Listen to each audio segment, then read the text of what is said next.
राधे राधे दोस्तों, जय श्री कृष्णा। तो आज की इस वीडियो में हम लोग जीवित पुत्रिका व्रत की कथा को सुनने वाले हैं। अगर आप मेरे वीडियो में नए हैं तो मेरे चैनल को सब्सक्राइब और लाइक जरूर से कर दीजिएगा। तो चलिए हम लोग इस कथा को प्रारंभ करते हैं। कथा इस प्रकार से है। धार्मिक कथाओं के मुताबिक बताया जाता है कि एक विशाल पाकड़ के पेड़ पर एक चील रहती थी। उस पेड़ के नीचे एक सियारिन भी रहती थी। दोनों पक्की सहेलियां थीं।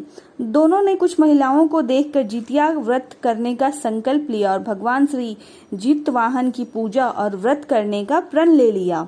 लेकिन जिस दिन दोनों को व्रत रखना था उसी दिन शहर के एक बड़े व्यापारी की मृत्यु हो गई और उसके दाह संस्कार में सियारिन को भूख लगने लगी थी। मुर्दा देखकर वह खुद को रोक ना सकी और उसका व्रत टूट गया। पर चील ने संयम रखा और नियम व श्रद्धा से अगले दिन व्रत का पालन किया। अगले जन्म में दोनों सहेलियों ने ब्राह्मण परिवार में पुत्री के रूप में जन्म लिया। उनके पिता का नाम भास्कर था। चील बड़ी बहन बनी और सियारिन छोटी बहन के रूप में जन्मी। चील का नाम शीलावती रखा गया। शीलवती की शादी बुद्धिसेन के साथ हुई, जबकि सियारिन का नाम कपूरावती रखा गया और उसकी शादी उस नगर के राजा माल्यकेतु से हुई। भगवान जितवाहन के आशीर्वाद से शीलावती के 7 बेटे हुए, पर कपूरावती के सभी बच्चे जन्म लेते ही मर जाते थे।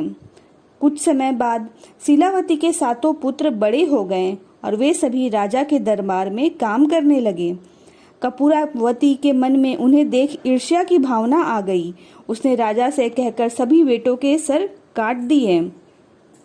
उन्हें 7 नए बर्तन मंगवाकर उसमें रख दिया और लाल कपड़े से ढककर शीलावती के पास भिजवा दिया। यह देख भगवान जितवाहन ने मिट्टी से 7 भाइयों के सिर बनाए और सभी के सिरों को उसके धड़ से जोड़कर उन पर अमृत छिड़क दिया। इससे उनमें जान आ गई। 7 युवक जिंदा हो गए और घर लौट आए। जो कटे सिर रानी के भेजे थे वे फल बन गए। दूसरी ओर रानी कपूरावती बुद्धिसेन के घर से सूचना पाने को व्याकुल थी। जब काफी देर सूचना नहीं आई तो कपूरावती स्वयं बड़ी बहन के घर गई। वहां सबको जिंदा देखकर वह सन्न रह गई। जब उसे होश आया तो बहन को उसने सारी बात बताई। अब उसे अपनी गलती पर पछतावा हो रहा था। भगवान जितवाहन की कृपा से शीलवती को पूर्व जन्म की बातें याद आ गई। वह कपूरावती को लेकर उसी पाकड़ के पेड़ के पास गई और उसे सारी बातें बताई। कपूरावती बेहोश हो गई और मर गई। जब राजा को इसकी खबर मिली तो उन्होंने उसी जगह पर जाकर पाकड़ के पेड़ के नीचे कपूरावती का दाह संस्कार कर दिया। जितिया की कथा में बहुत सारी कथाएं हैं, तो अब हम लोग दूसरी कथा को सुनते हैं। कहा जाता है कि एक बार एक जंगल में चील और लोमड़ी घूम रहे थे। तभी उन्होंने मनुष्य जाति को इस व्रत को विधि पूर्वक करते देखा एवं कथा सुनी। उस समय चील ने इस व्रत को बहुत ही श्रद्धा के साथ ध्यान पूर्वक देखा। वही लोमड़ी का ध्यान इस ओर बहुत कम था। चील ने कथा में बताए नियमानुसार निर्जला उपवास किया, जबकि सियार ने मांस खा लिया। चील के संतानों को कभी कोई हानि नहीं पहुंची, लेकिन लोमड़ी की संतान जीवित नहीं बच पाए। इसलिए चील और सियार का बार बार जिक्र आता है पूजा में, और पहले और तीसरे दिन खाना पहले इन्हें ही खिलाया जाता है। हमारे यहाँ इन्हीं चील और सियार को चिल्हो सियार कहा जाता है। अभी तक हमने चिल्हो सियार की कहानी को सुना। अब हम लोग महाभारत काल से जुड़ी हुई जीवित पुत्रिका व्रत की कथा को सुनने जा रहे हैं। महाभारत युद्ध के बाद अपने पिता की मृत्यु के बाद अश्वत्थामा बहुत ही नाराज था और उसके अंदर बदले की आग तीव्र थी, जिस कारण उसने पांडवों के शिविर में घुसकर सोते हुए 5 लोगों को पांडव समझकर मार डाला था।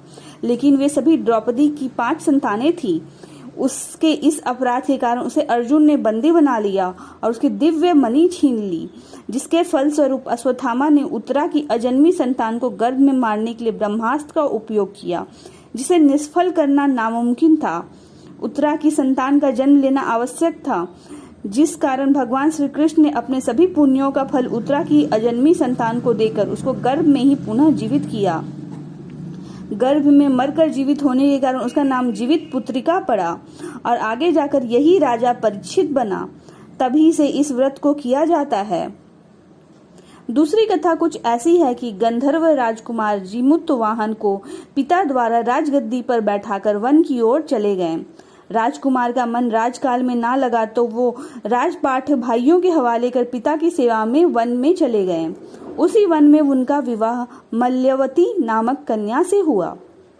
एक दिन वन में घूमते हुए राजकुमार काफी आगे निकल गए, जहां उन्होंने बूढ़ी औरत का रोना सुनाई दिया।